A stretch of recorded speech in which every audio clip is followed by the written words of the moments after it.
총선이 이제 얼마 남지 않았습니다. 각 지역구마다 후보자들의 홍보 활동이 이어지고 있는데요.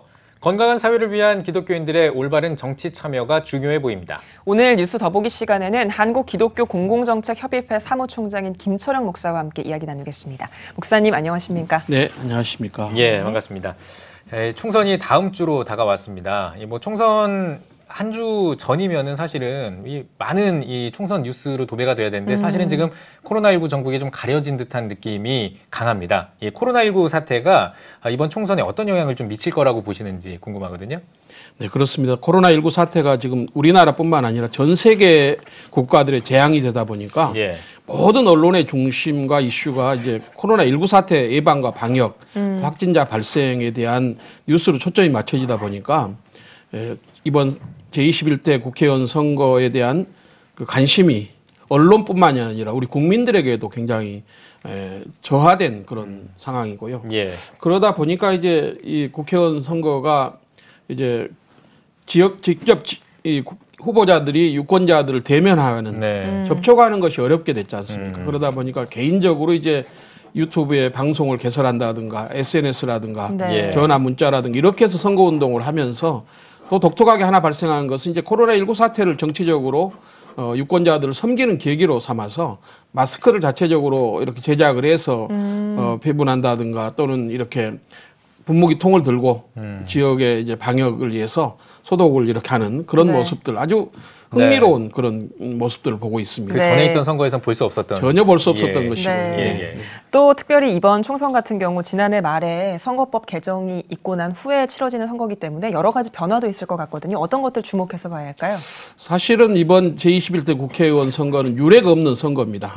그러다 보니 코로나19 사태도 마찬가지고 또 하나는 정책과 또 공약에 대한 그런 초점이 맞춰지지 않고 있는 그래서 정당 대 정당의 선거 구도로 지금 가고 있는 상황인데요. 이 거대 여야 정당이 사실은 이제 한 석이라 더 얻기 위해서 비례 이성 정당을 이제 설립을 했거든요. 그러다 보니까 이제 거기에 대한 유권자들의 부정적인 그런 반응들이 높고 그러면서도 준연동형 비례대표제라고 하는 아주 독특한 것입니다. 전에는 20대 국회까지에서는 이제 지역구 당선자의 수에 의해서 비례대표를 할당하는 것이었거든요. 근데 이번에는 이제 준연동형이라고 하는 것은 253석의 지역구 당선자들을 배출한 정당에서는 이제 5석, 기존의 5석 그리고 3% 이상을 넘으면 이렇게 비례대표 의석을 할당하는 것은 17석에 불과하고요. 나머지 30석은 지역구 당선자가 없을지라도 비례 정당들의 득표율에 따라서 이제 배분하는 그러니까 이제 우리 유권자들은 이제 지역구 후보자 한 명을 선택하고 또 비례대표 정당 한 곳을 선택하는 그런 투표를 해야 되는 상황입니다. 이 선거철에는 그 지역구의 교회들의 그동안 이제 교회를 안 가던 후보들도 이제 가서 이렇게 인사를 한다거나 이런 경우들이 많이 있었습니다. 근데 이제 이 공직선거법과 관련해서 이 한국교회의 그 교회 안에 이제 후보들이 왔을 때 이 선거법을 위반하는 경우들도 생길 수 있단 말이에요. 어떤 점을 좀 한국교회가 이 점을 유의해야 될지 짚어주시면 좋겠습니다. 코로나19 사태도 마찬가지고 또 이번 21대 국회의원 선거도 마찬가지고 교회들이 참 이런 지침을 잘 지키는 게 중요한데요. 특히 이제 목사님들과 장로님들이 설교할 때 특정 정당이나 특정 후보를 지지하는 발언을 해서는 안 됩니다.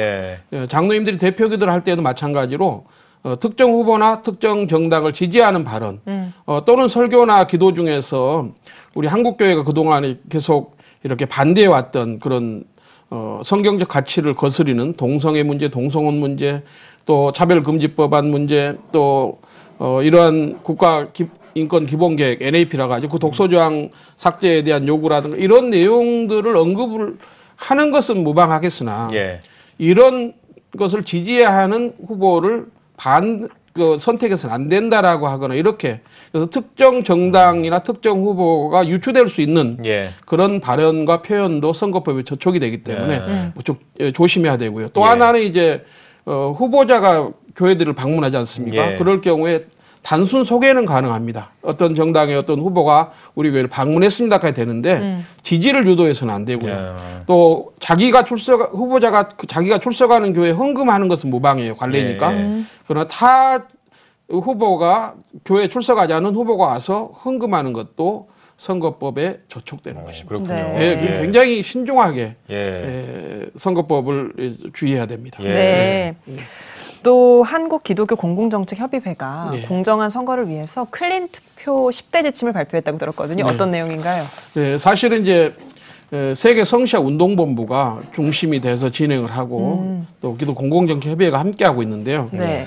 이번에 이제 그 10대 지침을 이제 하면서 투표 캠페인하면서 당신의 투표가 행복한 대한민국을 만듭니다라고 하는 이 슬로건을 걸었어요. 그러니까 제일 먼저 중요한 것은 우리 한 사람 한 사람의 유권자들이 투표가 너무 중요하다. 내 한 표가 소중하고 너무 소중해서 국가의 미래를 또 방향을 결정지을 수 있다라고 하는 그 인식을 갖는 게 중요하고요. 그다음에 이제 후보자의 정책과 걸어온 길을 꼼꼼하게 살피는 것 중요하겠죠. 후보자가 올바른 공약 또 정책을 제시했는지도 확인을 해야 되겠고요. 또 우리 교회 주보에 투표 참여를 권면하는 공지를 하는 것이 중요하겠죠. 네. 또 선거를 통해 훌륭한 후보가 국가의 지도자로 선출되기를 기도해야 되겠고요. 특히 이제 아까 말씀드린 것처럼 종교 애식에서도 예배라든가 어떤 교회 모임에서 선거법에 저촉되지 않도록 하는 것도 중요하고요. 각종 모임에서 이제 자신이 지지하는 그런 후보자가 있지 않습니까? 또 정당이 있을 것이고. 근데 교회 모임에서 화평을 깨트리는 그런 그 지나친 어떤 자기의 정치적인 성향과 정당과 후보를 내세우고 주장하는 것은 바람직스럽지 않죠. 그런 것은 이제 틀린 것이 아니고 서로 다른 거죠. 입장이 다르기 때문에 그 입장에 동의하지 않지만 존중해 줄 필요가 있다. 이렇게 생각이 됩니다. 알겠습니다. 또 이제 기독교 가치를 담은 정책, 이 10대 정책을 또 제안하셨다고 했는데 소개를 좀 해주시죠. 네, 저희가 이제 그 2012년부터 시작해서 매 선거 때마다 대통령 선거, 지방선거, 국회의원 선거 때마다 이렇게 여야 정당의 10대 정책을 소개를 했습니다. 답변도 받고 또 주일날 국가기관에 시험 보는 것을 평일로 전환해달라 해서 그 관철도 되기도 하고 또 그렇게 해왔는데요. 이번에 저희가 이제 기독교 가치를 반영한 생명 존중의 날을 국가 기념일로 제정해달라라는 요청을 했는데 이번에 사실상 이제 그 정당들이 이합 집산을 했습니다. 선거를 앞두고 그러다 보니까 정책이 위원회가 없는 그런 정당들이 있어서 거대 정당인 더불어민주당하고 미래통합당만 답변서를 어제 보내왔습니다. 그런데 감사하게도 저희가 제안한 정당 정책에 대해서 굉장히 깊이 있게 공감하고 특히 생명 존중의 날을 국가 기념일로 제정하는 것에 대해서는 아주 적극적으로 공감을 했고요. 또 지금 코로나19 사태처럼 이렇게 국가 재난이 발생했을 때 교회나 종교계가 밀집 다중 모임을 많이 하는데 이런 경우에 이제 그 행정명령처럼 이렇게 하다 보니까 강제적인 조치처럼 비춰지는 부분이 있지 않습니까?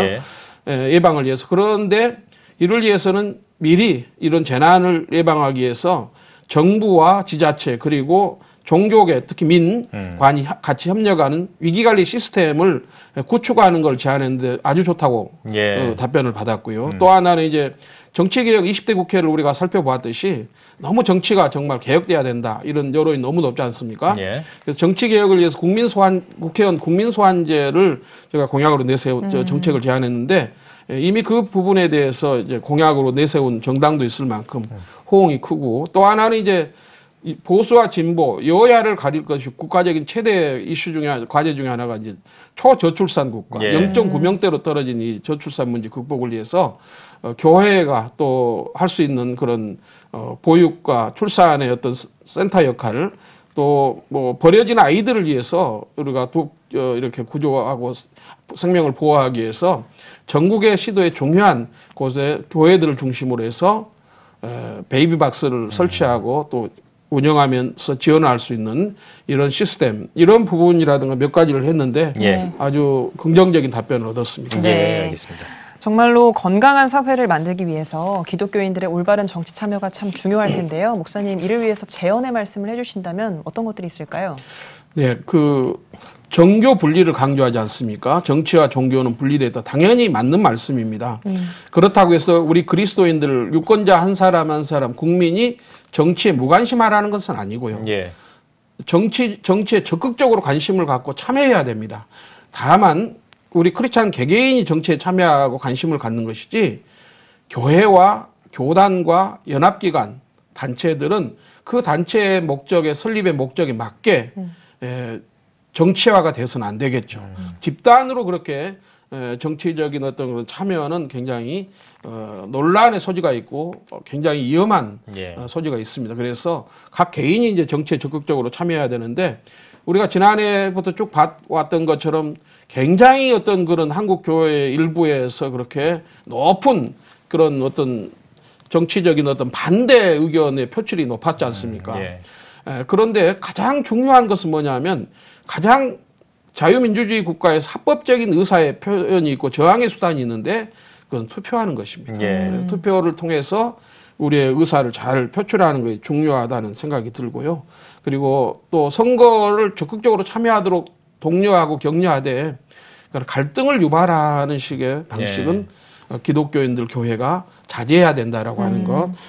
또 이제 우리 무엇보다도 역사의 주관자는 하나님이시기 때문에 로마서 13장 4절에 보면 국가의 지도자도 하나님의 사역자라고 표현을 하고 있거든요. 그러니까 목회자와 특별한 사역을 하는 선교사들만 하나님 사역자가 아니고 유권자들을 통해서 선출되어진 국가의 지도자들도 하나님의 사역자다.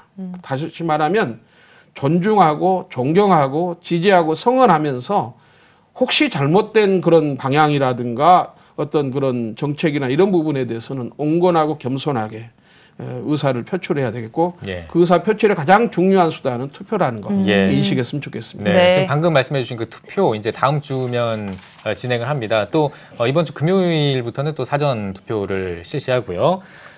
그때 이제 코로나19 전국이잖아요. 평소에는 그냥 가서 이제 투표를 하면 되는데 왠지 마스크도 써야 될 것 같고 약간 그런 느낌입니다. 어떤 점에 좀 주의해야 될까요? 네, 아주 좋은 질문인데요. 아마 지금 여러분의 가정에 이제 그 선거 공보물이 아마 우편으로 배달되었을 것입니다. 이런 이제 공보물이 도달했는데요. 여기에 보여주는 것처럼 이제 코로나19 사태의 예방과 또 방역을 위해서 유권자들이 반드시 마스크를 착용하고 투표소로 가셔야 되고요. 그리고 신분증도 지참해야 되고요. 그리고 가시면 이제 그 사전 투표소 입구에서 발열 체크를 합니다. 그러니까 발열 체크를 해서 이상 증상이 있을 경우는 임시 기표소로 안내를 해서 거기에서 투표를 하게 되어 있고요. 그러니까 그리고 투표를 못 하는 게 아니군요. 못 하는 건 아닙니다. 임시 기표소로 안내를 합니다. 또 하나는 이제 그 투표소 안으로 들어가면 마스크를 벗고 자기 얼굴을 확인해 줘야 되겠죠. 신분하게. 그리고 또 하나는 이제 비닐 장갑도 껴야 됩니다. 그런가요?